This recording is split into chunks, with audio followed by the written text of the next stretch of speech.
Aïd Al-Mannan, je suis archéologue syrien. J'ai terminé le licence d'archéologie à l'université de Damas, en Syrie. Ça tournait pendant 4 ans. Ensuite, j'ai terminé mon Master 1 et Master 2 à l'université de Montpellier 3. Et ensuite, j'ai obtenu ma thèse en 2017, en décembre 2017, à l'université d'Artois, qui suit l'école doctorale de Lille. Mon travail concentré sur la monnaie romaine, c'est-à-dire sur la numismatique. Comme voilà, je suis numismate spécialisé de la monnaie romaine. J'ai travaillé, mon sujet de thèse, c'était sur la monnaie de Hierapolis, Beroia et Syros.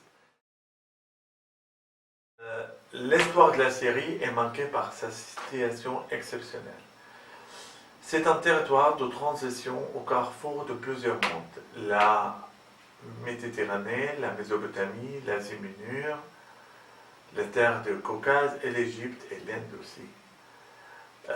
La Syrie était traversée par le plus important voie commerciale entre l'Europe et la Chine, c'est la route de soie. L'homme de la terre syrienne a découvert pour la première fois de l'histoire de l'humanité au nord de la Syrie l'art de cultiver, d'associer l'eau et les graines de blé pour produire les épis. Grâce à cette découverte première, l'homme de la terre syrienne a commencé à se fixer, à fixer, c'est-à-dire commencer à sortir des cavernes, à construire des maisons, des palais, et à prendre connaissance de son être. C'est-à-dire, il a commencé à invoquer le ciel avec les premières relations mythologiques et religieuses. Et l'homme aussi commençait à se mettre à la dessin, à la peinture, à la sculpture. Tout ça, ça peut nous donner un titre pour la Syrie. Ça nous permet aussi à donner, c'est vraiment ce titre, à dire que la Syrie, c'est l'aperçu de la civilisation.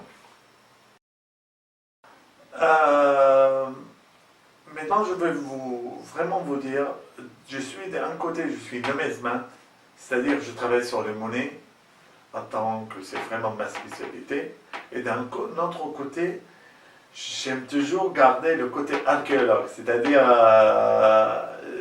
je suis quelqu'un qui aime gratter, faire le fouille, faire la recherche sur les terrains. Car depuis 2002, depuis mon première année au FAC, à l'Université de Damas, j'ai commencé à faire le fouille. Je fouillais dans différents sites en Syrie. Je fouillais à Katna, j'ai fouillé à Palmyre, j'ai fouillé à Haloula, j'ai fouillé à Hassan Sulaiman, j'ai fouillé à Soura, j'ai fouillé aussi. J'ai fouillé dans différents endroits, mais le plus vraiment concentré plus de temps, c'était dans un site qui s'appelle Halabiye,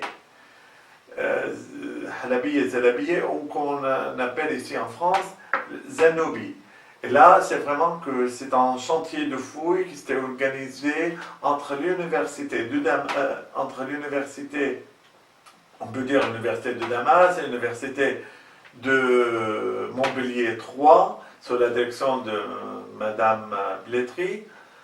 Et aussi, c'est organisé d'un autre côté les DGAM, c'est-à-dire la direction d'archéologie et de fouilles en Syrie. On a fouillé pendant 5 ans dans ce site-là, qui revient, en fait, les vestiges généraux de ce site, elle revient de l'époque byzantine, l'empereur Justinien, et nous, notre recherche, c'est vraiment, on cherche l'époque romaine surtout, on sait trouver peut-être des traces sur l'époque romaine qui ça peut nous parler de la reine Zenobie, parce que l'histoire elle dit que la reine Zenobie, à certains moments, elle est partie de Palmyre et elle était logée où elle a construit cette citadelle sur l'Euphrate pour sauver sa vie. Ensuite, ce travail-là, ça tournait jusqu'à 2011. C'était mon dernier chantier de fouille en Syrie à cause de la guerre. Et ensuite, on a commencé vraiment à concentrer sur les recherches et on a publié un grand livre où l'équipe française, l'équipe syrienne ont publié un grand livre sur les chantiers de fouilles.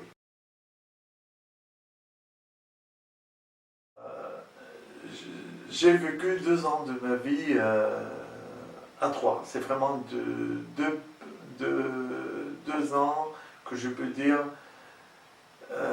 c'était merveilleux pour moi.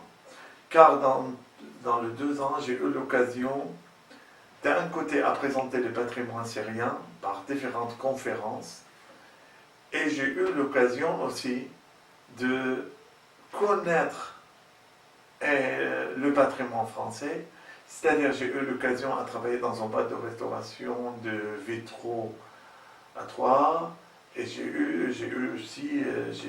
aidé à organiser une exposition sur les statues de bois. Alors les vitraux, les statues, c'est quelque chose qui se présente formant la ville de Troyes. Alors, j'ai eu l'occasion, alors comme je vous avais dit, à présenter le patrimoine syrien par différentes occasions, c'est-à-dire j'ai fait différentes conférences, différents séminaires, différents colloques, et aussi mon dernière conférence qui s'était présentée à l'école militaire de Paris. Et là, j'ai essayé de présenter un projet c'était vraiment comme un projet de conférence, d'un côté militaire, d'un côté archéologique, d'un autre côté aussi de façon économique. Le patrimoine syrien en danger. Alors, pour parler de ça, vraiment, je peux vous dire, le site de Zenobie que je vous avais présenté tout à l'heure, elle est détruite complètement. C'est-à-dire toutes les restaurations qu'on a fait pour les 2 églises, pour l'enceinte de la ville, où on a fouillé, on a commencé à faire comme un petit parc pour le présenter au tourisme, tout ça s'était détruit. Le tombeau de tour s'était détruit aussi. Ça c'était un côté. En plus maintenant, je vais vous parler vraiment de Palmyre. Palmyre, le site le plus rare dans le monde, qui se présente par différents monuments qui sont détruits par l'État islamique. Par exemple, le temple de Baal qui est détruit complètement, qui s'était rasé. Le temple de Baal Shamin aussi. Le théâtre aussi qui était touché par l'État islamique. Aussi, l'ancien directeur de la direction de l'archéologie et de fouilles à Palmyre, elle était aussi assassinée par l'État islamique parce qu'il a refusé l'écouter, à faire ce qu'ils ont envie de faire. Ça c'est d'un côté. D'un autre côté, par exemple, si on prend dans notre site, le site comme Abamé, on va voir le fouille clandestine. Si on va comparer des photos du site d'Abamé avant et après avant 2011 et après 2011, on va voir plein de trous. Le site de Dora Oropos aussi qui était touché complètement. L'ancien gardien qui était tué. Là, moi, je peux vous dire vraiment, tout ça nous touche. En tant que Syrien, en tant que archéologue, en tant que c'est un patrimoine que se présente l'humanité. Ça ne présente pas juste la Syrie, ça présente le monde entier. Pour ça, vraiment, j'espère qu'on arrive rapidement à finir de cette histoire qui s'appelle l'État islamique, à revenir dans un monde normal, monde sans guerre, parce que le terrain syrien, ça nous manque en tant qu'archéologue syrien, et je crois que tous mes collègues, mes professeurs français qui sont fouillés pendant des années et des années, ils attendent avec beaucoup de patience le jour qu'il peut revenir en Syrie.